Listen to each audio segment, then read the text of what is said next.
What's up, guys? It's True, also known as True the Saxophonist. Welcome to a 5-video series called Introduction to Improvisation by yours truly.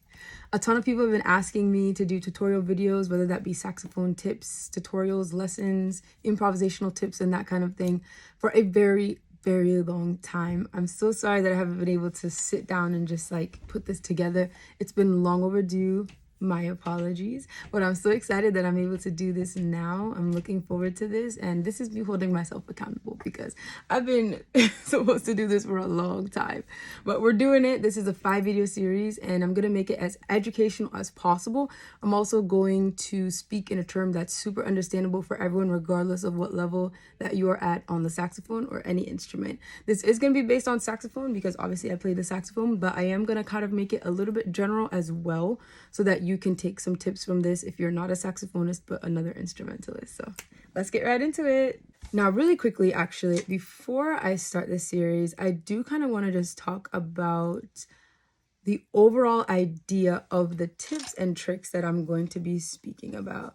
Improvisation can be very complicated to some people, like me growing up when I was in high school and learning the saxophone and, doing jazz band and everything like that. Improv was something that I overthought a lot because it's easy to overthink, when it comes to coming up with ideas on what to play, especially when it's on the spot. Like if someone is at a jam session and they're like, yo, you're soloing next, like you're the next solo. It's like, whoa, what am I supposed to do? So it's a lot of overthinking that goes into improvisation for a lot of us musicians, and I totally get that. So the idea of this 5-point video series is to talk about these different tips that you can use to implement in your solo. I kind of call it the sentence method, and I teach this to my students and whoever I'm teaching saxophone to. I'm very open about it because it is what I use when I build my solos. It's important to understand different aspects of a solo. A sentence is a great way to think about it, and that's typically how I think about it. You have the beginning, the introduction of the solo, which you can use any of these methods that I might be discussing today in that intro. You have the middle, which usually involves some sort of a climax, so a high note, a long note, or something that's in the upper register, or not necessarily have to be high, but it's the highlight of the solo. And then the end, you want to end in some way where you're concluding the sentence. It's a full sentence, it's a full stop, and you're landing very smoothly there at the end. So that's typically how I think about my solos.